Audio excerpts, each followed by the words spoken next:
कृष्णं वन्दे जगद्गुरुं माधव त्रिभुवन जनप्रियम् कृष्णं वन्दे जगद्गुरुं माधव त्रिभुवन जनप्रियम् कृष्णं वन्दे जगद्गुरुं माधव त्रिभुवन जनप्रियम्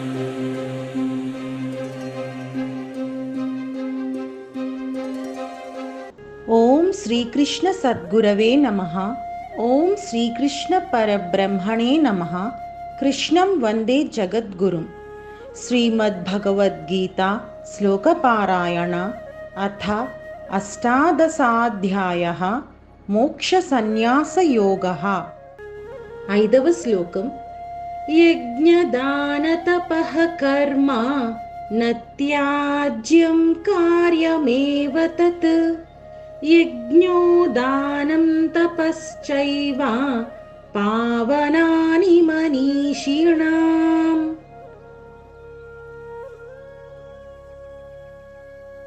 పద విభజన.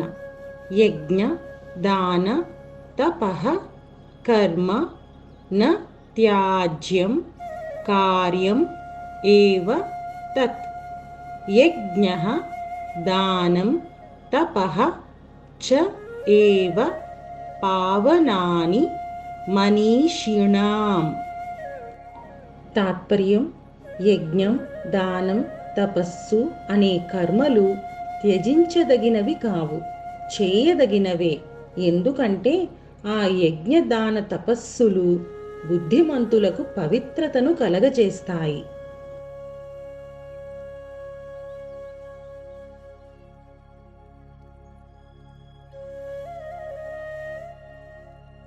ఈ శ్లోకంలో మనకి 2 విషయాలు తెలుస్తున్నాయి. ఒకటి నత్యాజ్యం, రెండవది కార్యమేవ తత్. నత్యాజ్యం అంటే తపోయజ్ఞ దానాది కర్మల్ని వదలకూడదు అని. కార్యమేవ తత్ అంటే వాటిని తప్పకుండా చెయ్యాలి అని.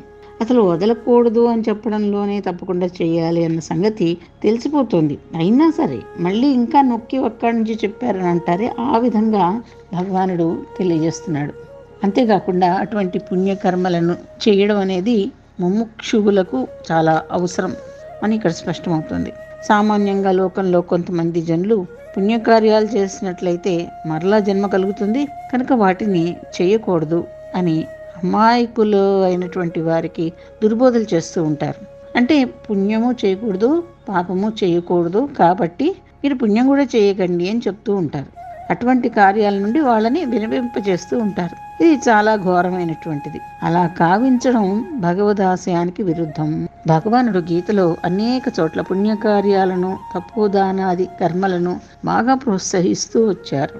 ఈ శ్లోకంలో వాటిని తప్పకుండా చేయాలని చేస్తున్నారు, వాటిని వదలరాదు అని శాసిస్తున్నాడు. పైగా ఈ ప్రకారంగా సాక్షాత్ భగవానుడే తెలియజేస్తున్నప్పుడు ఇక మానవ మాతృల సత్యేతరవాదాలను గురించి విశ్వసించాల్సిన అవసరం లేదు, అధోగతి పాలు కావాల్సిన అవసరం కూడా లేదు. నదిని దాటాలంటే ఒడ్డుకు చేరేదాకా పడవను విడిచిపెట్టకూడదు కదా. అలాగే ఆత్మజ్ఞానం గురించి బుద్ధికి పూర్తిగా నిశ్చయం కలిగేంత వరకు యజ్ఞము, దానము, తపస్సు వంటి కార్యాలన్నీ విడిచిపెట్టకుండా చేస్తూ ఉండాలి. మనం మాయలో పడి ఆత్మ స్వాతంత్ర్యాన్ని పోగొట్టుకున్నాం.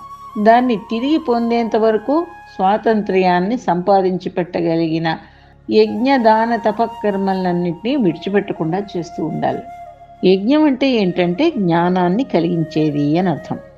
యజ్ఞం అంటే మనకు సాయం చేసే దివ్య శక్తుల పట్ల కృతజ్ఞతను చూపించడము, ఆ యజ్ఞాన్ని చేయించే గురువులకు, పురోహితులకు కృతజ్ఞతతో ధనాన్నో ద్రవ్యాన్నో దానం చేయడము.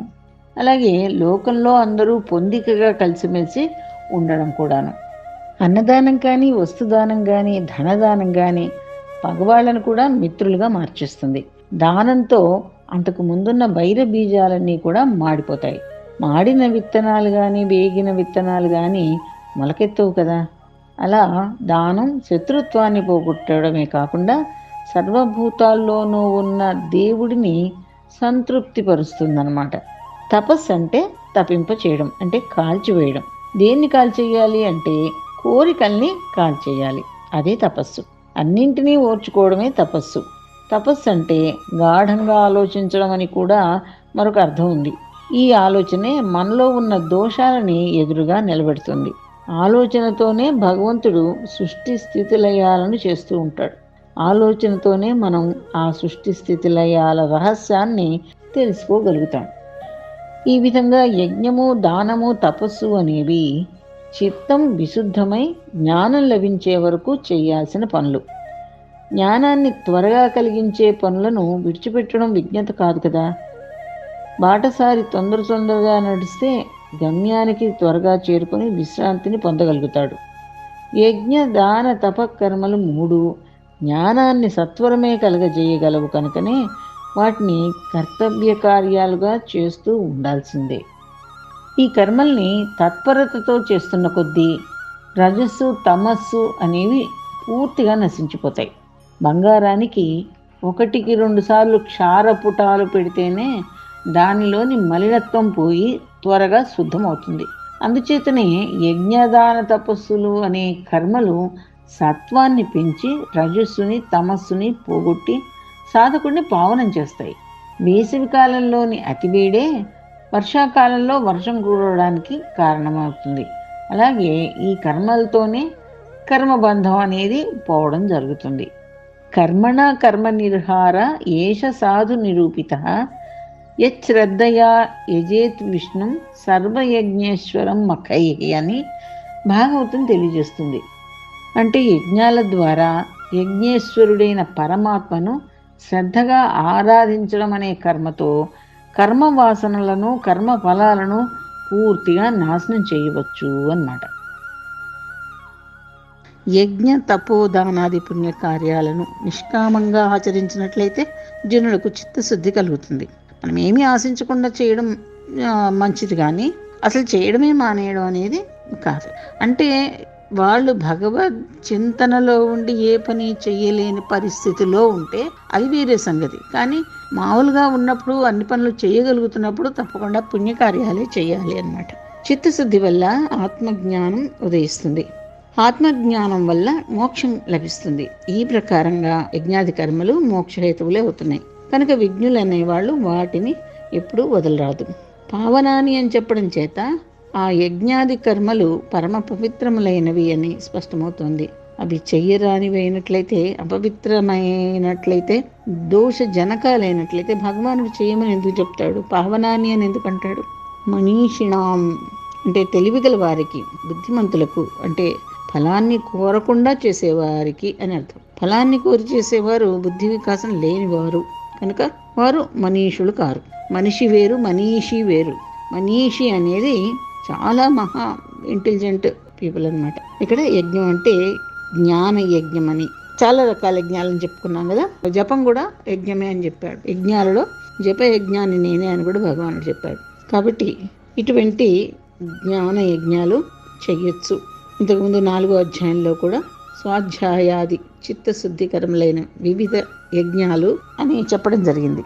కాబట్టి యజ్ఞాలు, తపస్సు మొదలైనటువంటివన్నీ చెయ్యాలి, చేయకుండా ఉండకూడదు అని భగవానుడు ఈ శ్లోకంలో స్పష్టం చేస్తున్నాడు. కృష్ణార్పణ.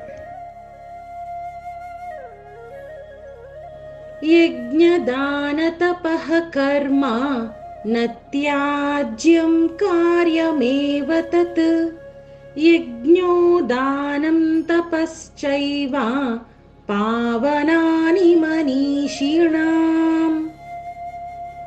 యజ్ఞదాన తపః కర్మ న త్యాజ్యం కార్యమేవ తత్ యజ్ఞో దానం తపశ్చైవ పావనాని మనీషిణాం. యజ్ఞదాన తపః కర్మ న త్యాజ్యం కార్యమేవ తత్ యజ్ఞో దానం తపశ్చైవ పావనాని మనీషిణాం. యజ్ఞదాన తపః కర్మ న త్యాజ్యం కార్యమేవ తత్ యజ్ఞో దానం తపశ్చైవ పావనాని మనీషిణాం. యజ్ఞదాన यज्ञदानतपः कर्म न त्याज्यं कार्यमेव तत् यज्ञो दानं तपश्चैव पावनानि मनीषिणाम्. जय श्री कृष्ण.